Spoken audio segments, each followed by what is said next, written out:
नमस्कार, मैं विराज सिंह और आज आप लोग देख रहे हैं सेवापत न्यूज, हमें निष्पक्ष निर्भीक सेवारत।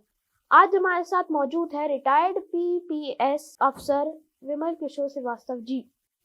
आप पीपीएस ऑफिसर हैं और आपके शूरता और वीरता के किस्से मैंने बहुत सुने हैं। हमारे खास कार्यक्रम शूरवीर में विमल किशोर जी आपका स्वागत है। विराट जी, धन्यवाद आपका अपने स्टूडियो और खास कार्यक्रम शूरवीर में मुझे आमंत्रित करने का। आपको पुलिस में जाने में आपको कौन कौन सी कठिनाइयां हुई और हम युवाओं को कैसी तैयारी करनी चाहिए? हाँ, देखिए, पुलिस में जाने के लिए मनोबल और मन से धारणा होनी चाहिए। कठिनाई कोई चीज की नहीं होती है। अगर आप संकल्प लेते हैं कि हमें देश के अंदरूनी हिस्से, देश के आंतरिक भाग्य की सुरक्षा करनी है, भारत माता की रक्षा करनी है, हम पुलिस का काम कानून व्यवस्था को नियंत्रित रखना और एक आम आदमी को हम सुरक्षा प्रदान करना, ये होता है। और ये भावना अगर आप में है तो आप उसके लिए अगर कटिबद्ध होते हैं तो किसी भी प्रकार की कोई कठिनाई नहीं है। सिर्फ और सिर्फ मेहनत और लगन है। अगर आप मेहनत और लगन से तैयारी करते हैं तो किसी भी प्रकार की कठिनाई नहीं है।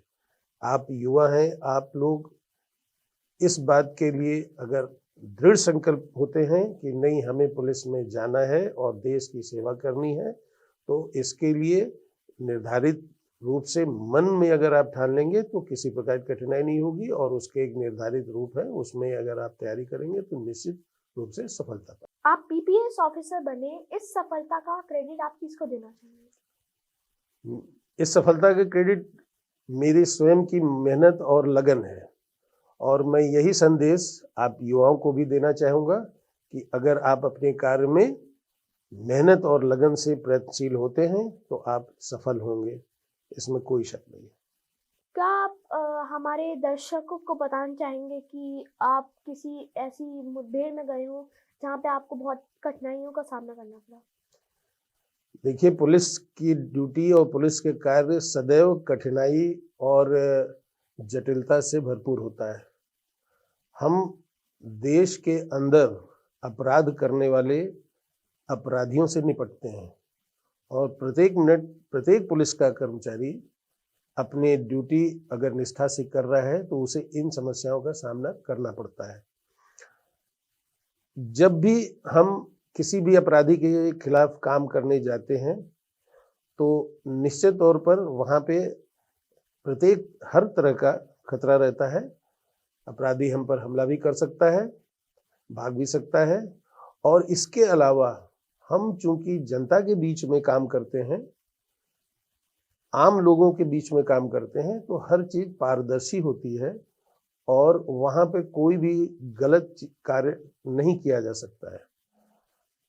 बदमाशों से जब हम उनके खिलाफ कार्रवाई कर रहे होते हैं या उन्हें पकड़ने का प्रयास कर रहे होते हैं या उन्हें गिरफ्तार करने का प्रयास कर रहे होते हैं तो मन में यह चीज हमेशा रहती है कि हमें अलर्ट रहना है और अलर्ट रहते हुए उनकी गिरफ्तारी करनी है या उनके विरुद्ध कार्रवाई करनी है।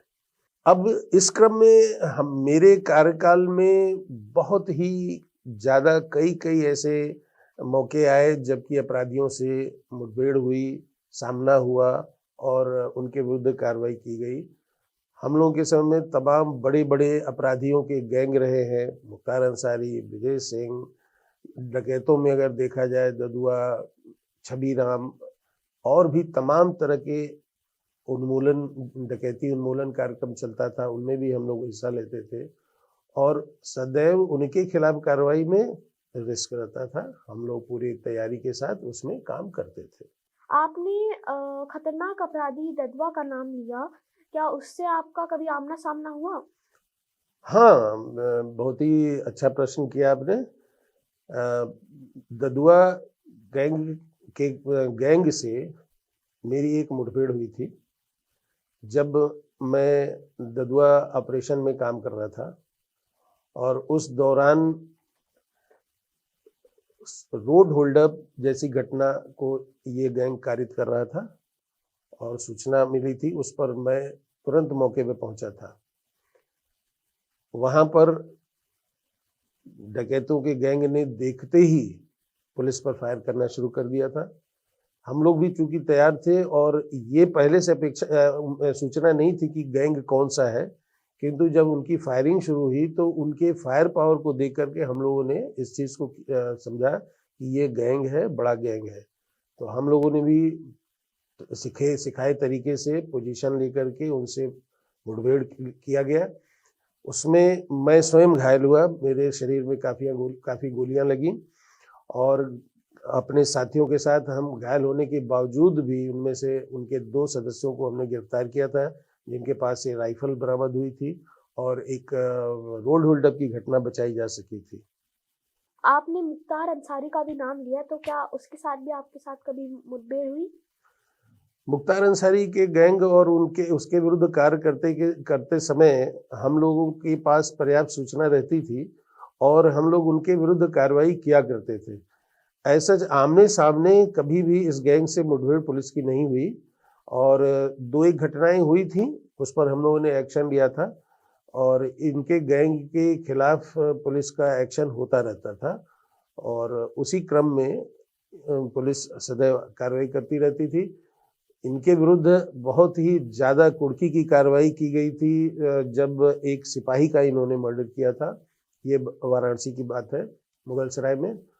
और उसके बाद से पुलिस सदैव इनके विरुद्ध अपने नियमों के तहत कार्रवाई करती रही है और हम लोग भी करते थे।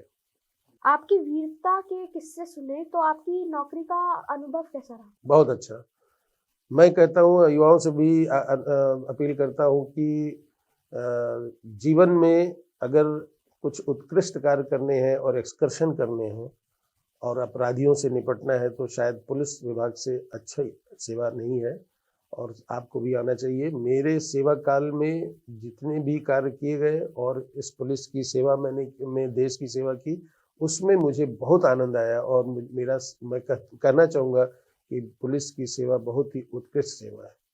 हम बच्चे मूवीज में देखते हैं पुलिस ऑफिसर को गोली लगती है तो हम इमोशनल हो जाते हैं और उनको बहुत सारे अवार्ड मिलते हैं, तो क्या आपको कभी अवार्ड मिला?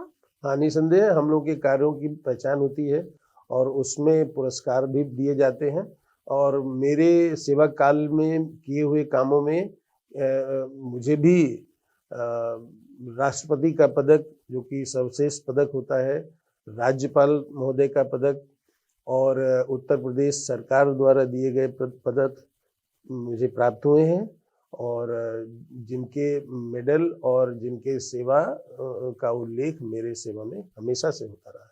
आप हम बच्चों को क्या संदेश देना चाहते हैं? बच्चों के लिए बहुत अच्छा है कि मैं यही कहना चाहूँगा बच्चों से कि देश के बच्चे भविष्य हैं, हमारे देश के भविष्य हैं और आने वाला समय आंतरिक सुरक्षा के लिए भारत के लिए काफ़ी संघर्षमय और कठिन है और हम चाहते हैं कि देश के बच्चे अपने मन से, कर्मठता से आगे आएं, पुलिस की सेवा ज्वाइन करें और देश की आंतरिक सुरक्षा में हिस्सा लें। मैं एक बात इसी क्रम में और कहना चाहूँगा अपने बच्चों के अभिभावकों से कि वो बच्चों को प्रेरित करें और उनमें उत्साहवर्धन करें कि वो पुलिस की सेवा ज्वाइन करें। पुलिस का कार्य समाज के लिए एक बहुत ही आवश्यक है और इसमें कदापि कोई भी कमी नहीं रहनी चाहिए। पुलिस में अच्छे स्टफ, जो हमारे समाज के बहुत ही अच्छे बच्चे हैं, मनोवैज्ञानिक रूप से और हर तरह से जो श्रेष्ठ हो सकते हैं, ईमानदार हो सकते हैं, उनकी हमें ज़रूरत है। तो इस पुनीत कार्य में वो अपना हिस्सा लें और बच्चों को प्रेरित करें। पुलिस का कार्य सदैव सराहनीय है और हम सब मिल करके एक अच्छे संस्कार देकर बच्चों को इस विभाग को श्रेष्ठ बना सकते हैं। आज हमारे स्पेशल कार्यक्रम शूरवीर में विमल किशोर श्रीवास्तव जी मौजूद थे, जिनके हमने वीरता और पराक्रम के किस्से सुने। मैं एक पत्रकार, मिलता हूँ आप किसी और शख्सियत से। तब तक के लिए देखते रहिए सेवा पथ न्यूज़। धन्यवाद।